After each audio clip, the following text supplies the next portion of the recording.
Bonjour à tous et bienvenue dans ce nouvel épisode de Clic Droit, le rendez-vous de 01net.com de décryptage des enjeux du numérique.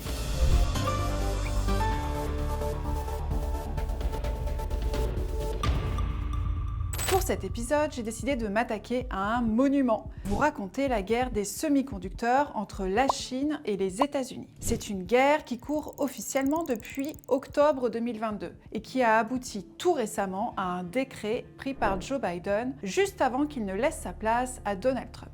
Et il faut savoir que ce décret, qui limite l'exportation de semi-conducteurs destinés à l'intelligence artificielle vers la Chine, c'est vraiment l'aboutissement, voire l'apothéose d'une politique commencée en 2020 par Donald Trump et poursuivie par Joe Biden, qui a touché autant Nvidia que Huawei, les pays alliés des États-Unis, qu'un obscur département du ministère du Commerce américain. Tous ces acteurs ont été de près ou de loin des pièces d'un grand plan américain visant à couper l'approvisionnement de la Chine en semi-conducteurs, des composants indispensables de nos smartphones, de nos ordis, de nos voitures électriques, mais aussi des centres de données et des outils d'IA génératifs comme ChatGPT. Et cette histoire, elle commence réellement à la fin des années 2010. Les Américains, jusqu'ici leaders dans la tech, voient d'un très mauvais œil la montée en puissance de la Chine. Et quand Huawei, le géant de la 5G, devient numéro 1 des constructeurs de smartphones en lieu et place d'Apple, c'en est trop. Washington décide de passer à l'action. En juillet 2018, Donald Trump se lance dans une guerre commerciale avec la Chine.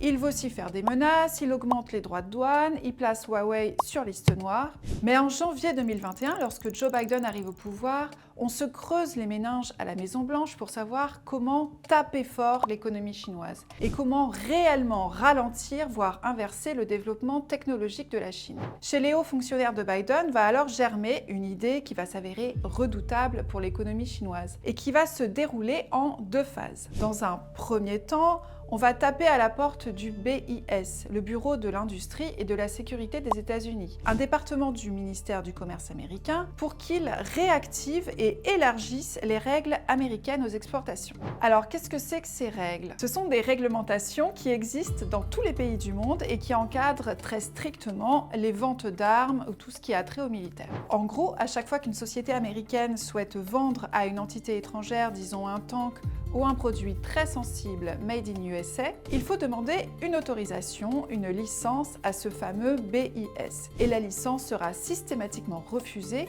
si l'acheteur provient d'un pays ennemi. Vous avez compris le principe, on veut éviter que le tank en question finisse par être dirigé contre des Américains.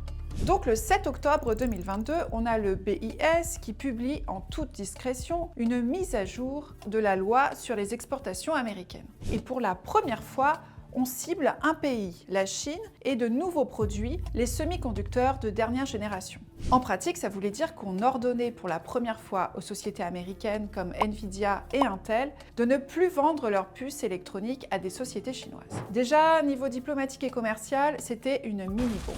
C'est là qu'est arrivée la seconde phase du plan américain. Parce que le problème avec la loi d'octobre 2022, c'est que ça concernait seulement les entreprises américaines et pas toutes les autres. Les États-Unis se sont dit que pour totalement asphyxier la Chine et couper net leur développement tech, il fallait absolument que les entreprises étrangères qui participent à la chaîne de production des semi-conducteurs fassent la même chose, c'est-à-dire refuser de vendre leurs semi-conducteurs à la Chine et tout ce qui touche de près ou de loin à leur fabrication. Donc les machines, les logiciels, les process, les composants. Alors cette étape, elle a pris un peu plus de temps. Et cette fois, les Américains se sont servis d'une autre règle de droit pour imposer cette nouvelle donne à leurs alliés, la règle des produits étrangers directs. Et pour la comprendre, il faut revenir sur la façon dont on fabrique aujourd'hui les semi-conducteurs. Alors, il faut d'abord des matériaux produits en majorité en Chine, le silicium, le germanium, le gallium. Ensuite, on a la phase de conception, jusqu'ici largement dominée par les Américains, avec Nvidia, Broadcom, Qualcomm, Apple. Une fois conçus, les semi-conducteurs sont produits en Asie du Sud-Est par TSMC à Taïwan et aussi SMIC en Chine. Les machines de production sont faites par ASML aux Pays-Bas et le tout est généralement commercialisé par des entreprises américaines. Donc on le voit dans de nombreux maillons de la chaîne, il y a des entreprises américaines, il y a aussi des technologies américaines. Et c'est justement un avantage que va exploiter Washington qui va dire à partir du moment où il y a la moindre technologie américaine présente dans la fabrication de puces, même produite à l'étranger, eh ben vous devez passer par le système de licence américaine. Donc ça c'est la règle. Bien évidemment, pour l'imposer, il a fallu fallu que Washington négocie avec chacun des pays qui jouaient un rôle dans la chaîne de production des semi-conducteurs. Avec Taïwan, dont la sécurité dépend des États-Unis et qui, je vous le rappelle, abrite TSMC, l'usine d'où sortent une bonne majorité des semi-conducteurs produits dans le monde, ça a été relativement rapide. Mais pour les autres, ça a pris un peu plus de temps. Mais finalement, en janvier 2023, le Japon et les Pays-Bas s'alignent. Résultat, la Chine a été non seulement privée des semi-conducteurs les plus avancés conçus par les Américains, mais elle ne peut plus acheter ce qui est fabriqué par les pays alliés. Donc, les composants des machines, les logiciels et tous les autres éléments nécessaires au développement de ses propres semi-conducteurs et de ses propres lignes de fabrication. Oui, parce que la Chine n'a pas assisté à l'opération anéantissement total de votre tech en restant les bras croisés. D'abord, elle a pris des mesures de rétorsion contre les États-Unis en limitant aussi ses exportations de silicium et de germanium. Elle a cherché à contourner les règles américaines à travers différentes combines, passer par des locations de semi-conducteurs, développer un véritable marché noir de semi-conducteurs à Shenzhen, massivement acheter tout ce qui pouvait être acheté en termes de machines de production et de semi-conducteurs avant l'entrée en vigueur des restrictions, passer par des filiales, des sociétés écrans, des sociétés tierces pour commander massivement ces puces, s'engouffrer dans la moindre faille juridique pour contourner les restrictions, d'autant que l'administration américaine tarde à chaque fois à réagir. En parallèle, le pays investit massivement dans des entreprises clés, dont Huawei, pour recréer de A à Z une chaîne de production dans le pays.